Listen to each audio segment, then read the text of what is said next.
हमने अपने कुछ प्रीवियस लेक्चर्स में मल्टीप्रोसेसर सिस्टम के बारे में डिस्कस किया था।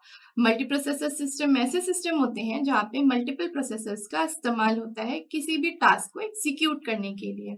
एक मल्टीप्रोसेसर सिस्टम जो होता है वो कुछ कंपोनेंट से मिलके बना होता है, जैसे कि उसमें दो या दो से ज्यादा सीपीयू होते हैं।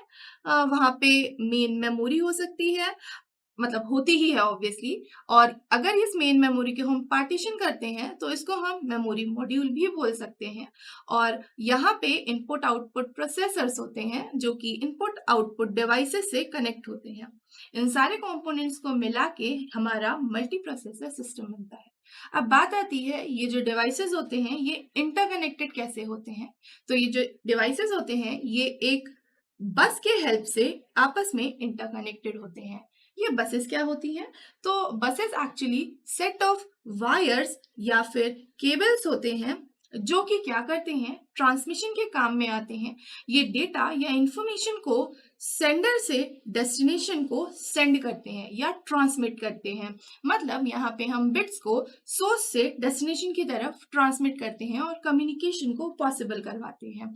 तो बस क्या हुई, ये एक कम्युनिकेशन पाथ हुआ जो कंपोनेंट्स को आपस में कम्युनिकेट करवाएगा। जो इंटरनल कंपोनेंट्स होते हैं किसी भी सिस्टम के, वो सिस्टम बस के हेल्प से आपस में कनेक्टेड होते हैं। ये सिस्टम बस क्या होती है?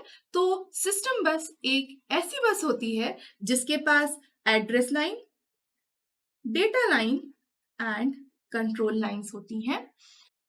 अब एक सिनेरियो इमेजिन करिए जहां पर हमारे पास मल्टीपल प्रोसेसर्स हैं और हर प्रोसेसर बस को रिक्वेस्ट कर रहा है, मतलब उसे कुछ ट्रांसमिशन या कम्युनिकेशन किसी से स्टैब्लिश करना है या किसी अदर कंपोनेंट या डिवाइस से स्टैब्लिश करना है। तो साइमल्टेनियसली बहुत सारे जो प्रोसेसर हैं वो एट द सेम टाइम बस को रिक्वेस्ट कर रहे हैं। अब इस केस में क्या होगा, कॉन्फ्लिक्टराइज होगा, क्योंकि बस का कंट्रोल केवल हम एक प्रोसेसर को ही दे सकते हैं कम्युनिकेशन स्टैब्लिश करने के लिए। तो यहाँ पे हम सबको तो बस का ग्रांट नहीं दे सकते, तो उस केस में इस कॉन्फ्लिक्ट को हमें रिमूव करना होगा। ये कॉन्फ्लिक्ट हम कुछ प्रॉपर मैकेनिज्म का इस्तेमाल करके ही रिमूव करते हैं और इन मैकेनिज्म को हम बोलते हैं इंटर प्रोसेस आर्बिट्रेशन। यहाँ पे ये जो मैकेनिज्म होते हैं या जिसको हमने इंटर प्रोसेस आर्बिट्रेशन बोला है, ये प्रायोरिटी बेसिस होते हैं। अब ये जो प्रायोरिटीज होती हैं ये हमारी दो टाइप से डिसाइड होती हैं। या फिर तो हम पहले से ही प्रायोरिटी फिक्स कर देते हैं, या फिर हम क्या करते हैं, प्रायोरिटीज को पहले से फिक्स नहीं करते।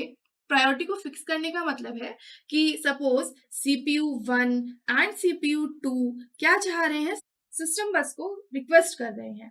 तो यहाँ पे क्या होगा, कॉन्फ्लिक्टराइज होगा कि जो बस है वो किसको दी जाए। और एक बार जब कंट्रोल किसी को मिलेगा उसके बाद ही क्या होगा, पॉसिबल होगा हमारा जो भी कम्युनिकेशन स्टैब्लिश करना है या जो भी ट्रांसफर करना है उसके बाद ही हमारा वो पॉसिबल होता है। तो इस केस में क्या होगा, हम केवल बस को एक ही को दे सकते हैं। यहाँ जो कॉन्फ्लिक्ट आया है उसको हम इंटर प्रोसेस आर्बिट्रेशन से रिमूव कर रहे हैं। ये हमारा प्रायोरिटी बेसिस है। अब अगर हमने पहले से ही प्रायोरिटी फिक्स कर दी कि भाई जो सीपीयू 1 है उसकी हाई प्रायोरिटी है, सीपीयू 2 की लो प्रायोरिटी है, तो क्योंकि ये प्रायोरिटीज पहले से फिक्स है, अगर कॉन्फ्लिक्ट आ रहा है तो हमारे पास जो फिक्स प्रायोरिटी है, मतलब सीपीयू 1 की हाई प्रायोरिटी है, तो हम क्या करेंगे, जो हमारा बस है उसका ग्रांट सीपीयू 1 को दे देंगे। मतलब फिक्स प्रायोरिटी में जो भी हमारी पहले से फिक्स्ड प्री डिफाइंड प्रायोरिटीज है उनको दे देते हैं। दूसरा होता है हमारा, हम इन प्रायोरिटीज को फिक्स नहीं करते, पहले से प्री डिटरमाइंड नहीं होती हैं। ये जो प्रायोरिटीज होती हैं जब सिस्टम ऑपरेशन में होता है तभी डिसाइड की जाती है। आर्बिट्रेशन का मतलब होता है डिसीजन। आर्बिट्रेशन का यहाँ पे मतलब है डिसीजन, और यहाँ पे वही चीज हो रही है कि कॉन्फ्लिक्ट के केस में ये डिसाइड करना कि जो बस है उसको हम किस प्रोसेसर को या किस यूनिट को ग्रांट करने वाले हैं। तो आज हमने देखा इंटर प्रोसेस आर्बिट्रेशन। अब हम नेक्स्ट यूनिट में इस आर्बिट्रेशन टेक्निक को डिटेल में डिस्कस करेंगे।